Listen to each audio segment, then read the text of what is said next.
Okay, chapter 21. So they were to be separated after all, Will thought. Evelyn was led away, stumbling as she turned to look back over her shoulders at him, a stricken expression on her face. He forced a grin of encouragement and waved to her, making the gesture casual and light-hearted, as if they would be seeing each other shortly. His attempt at rising her spirits was cut short by a solid backhand to his head. He staggered a few feet, his ears ringing. "Get moving, slaves," snarled Terek, the Canadian supervisor of the yard. "We'll see how much you have to smile about." The answer to that was precious little, Will soon discovered. Of all the Canadians' captives, yard slaves had the hardest, most unpleasant assignment. House slaves, those who worked in the kitchen and dining rooms, at least had the comfort of working and sleeping in a warm area. They might fall into their blankets exhausted at the end of the day, but the blankets were warm. Yard slaves, on the other hand, were required to look after all the arduous, unpleasant outdoor tasks that needed doing: cutting firewood, clearing snow from the paths, emptying the privies, and disposing of the result, feeding and watering the animals, cleaning stables.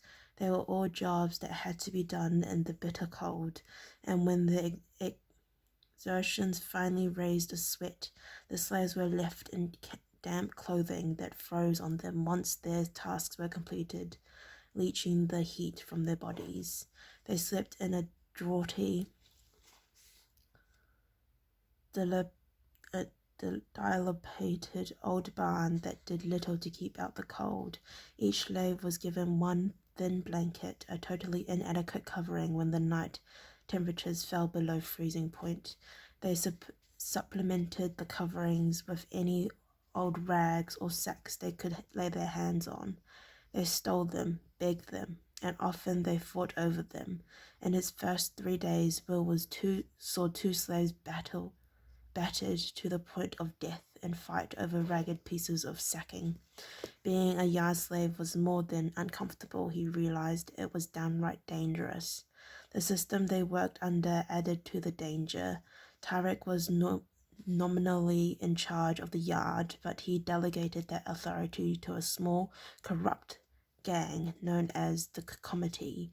These were half a dozen long-term slaves who hunted as a pack and held the power of life or death over their companions. In return for their authority and some extra comforts such as food and blankets, they maintained the brutal discipline of the yard and organized the work roster, assigning tasks to the other slaves. Those who pandered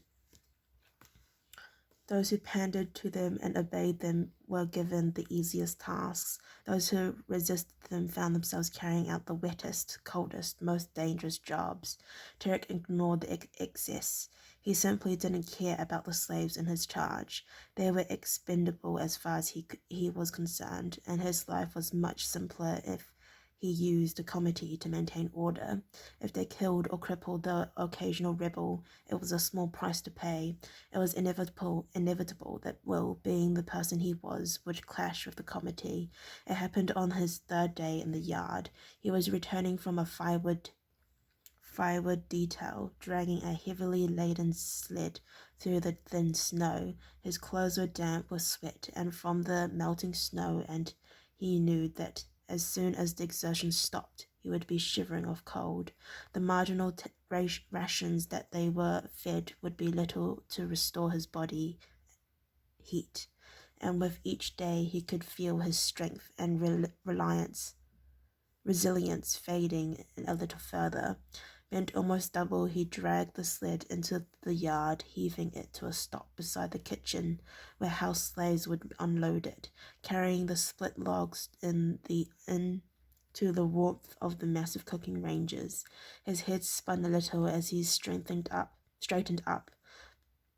Then, from behind one of the kitchen outhouses, he heard a voice cursing, while another whimpered in pain. Curious, he left the sled and went to see the cause of the commotion. A thin, ragged boy was huddled on the ground while an older, larger youth flayed at him with a length of knotted rope. "I'm sorry, Egon," the victim wept. "I didn't know it was yours." They were both slaves, Will realized, but the big youth looked well-fed and he was warmly dressed in spite of the fact that his clothes were ragged and stained. Will estimated his age at about 20. He noticed there were no older slaves in the yard. He had an uncomfortable suspicion that this was because yard slaves didn't live very long. "You're a thief, Ulrich," said the larger youth. "I'll teach you to touch my belongings." He was aiming the knotted rope for his victim's head now, lashing furiously. The boy's face was heavily bruised, Will saw, and as he watched, a cut opened just under the small boy's eye, and blood covered his face. Ulrich cried and tried to cover his face with his bare arms. His tormentor flailed all the more wildly. Will could stand by no longer. He stepped forward and caught the end of the knotted rope as Egon began another stroke, jerking it backwards. Egon was thrown off balance. He staggered and let go of the rope, turning to look in surprise to see who had dared interrupt him. He half expected to see Terek or another Scandinavian standing there. Nobody else would dare interfere with a committee man. To his surprise, he found himself facing a short, slight youth who looked to be about 16 years old. "He's had enough," Will said, tossing the rope into the slushy snow of the kitchen yard. Furious, Egon started forward. He was bigger and heavier than Will, and he was ready to punish this foolhardy stranger. Then something in the stranger's eyes and in his ready stance stopped him. He could see no fear. There, and he looked fit and ready to fight. He was new to the yard, Egon realized, and still in relatively good condition. This was no easy target, like the unfortunate Ulrich. "I'm sorry, Egon," the rugged boy now snuffled. He crawled towards the committee man and placed his head against his worn boots. "I won't do it again." Egon by now had lost interest in his initial victim. He shoved him away with his foot. Ulrich looked up, saw that Egon's attention was diverted, and made his escape. Egon barely noticed him go. He was glaring at Will, assessing him. This one would be no easy victim, but there were other ways to deal with troublemakers. "What's your name?" he asked, his eyes slitted and his voice low with fury. "I'm called Will," the apprentice ranger said, and Egon nodded his head slowly several times. "I'll remember that," he promised. The following day, Will was assigned to the paddles.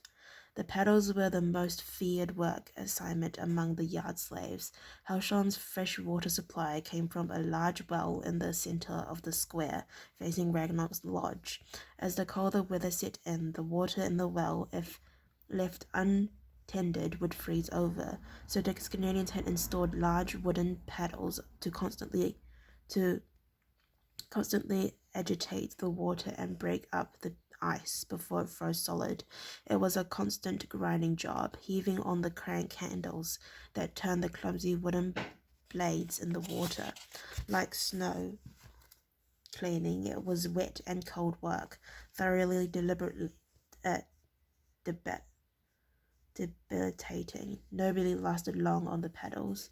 Will had been working for half the morning, but already he was exhausted. Every muscle in his arms, back, and legs ached with the strain. He heaved on the handles, worn smooth over the years by a succession of long dead hands. It was barely minutes since he'd last agitated the surface of the well water, but already a thin skin of ice had formed. It cracked now as the wooden blade stabbed into it and moved rapidly from side to side. On the far side of the well, his co-worker jerked and twisted at his own paddle, keeping the water moving, stopping it freezing. When he had first arrived, Will had nodded to the other slave. The greeting was ignored. Since then, they had worked in silence, apart from their constant groans of exertion. A heavy leather strap wielded by the overseer snapped across his shoulders. He heard the noise, felt the impact, but there was no stinging sensation from the blow that was numbed by the cold. Dig them in deeper, the overseer snarled. The water will freeze underneath if you simply skim the surface like that. Groaning softly, Will obeyed, rising on tiptoes to drive the wooden paddle down into the frigid water, throwing up a wash of spray as he did so. He felt the icy touch of the water on his body. He was already wet through. It was almost impossible to remain dry. He knew that when he stopped for one of the brief rest periods they were allowed, the wet freezing clothes would leach the body heat from him, and the trembling would start again.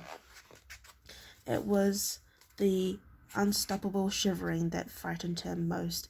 As he cooled down, his body would begin to shake. He tried to force it to stop and found that he couldn't. He had lost control over his own body, he realized dully, his teeth chattering and his hands shook, and he was helpless to do anything about it. The only way to regain warmth was to start work again. Eventually it was over. Even the Canadian recognized that no one could work more than a 4-hour shift on the paddles. Trembling and exhausted, utterly spent, Will staggered back to the barrack shed.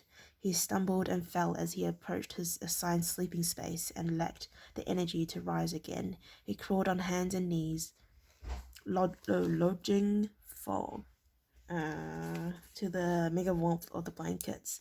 Then a hoarse cry of despair was torn from him. The blanket was gone. He huddled on the cold floor, weeping. His knees were drawn up, and he wrapped his arms around them in an attempt to contain his failing body heat. He thought of his warm ranger cloak, lost when he was captured by Eric and his men. The shivering began, and he felt his whole body give way to it.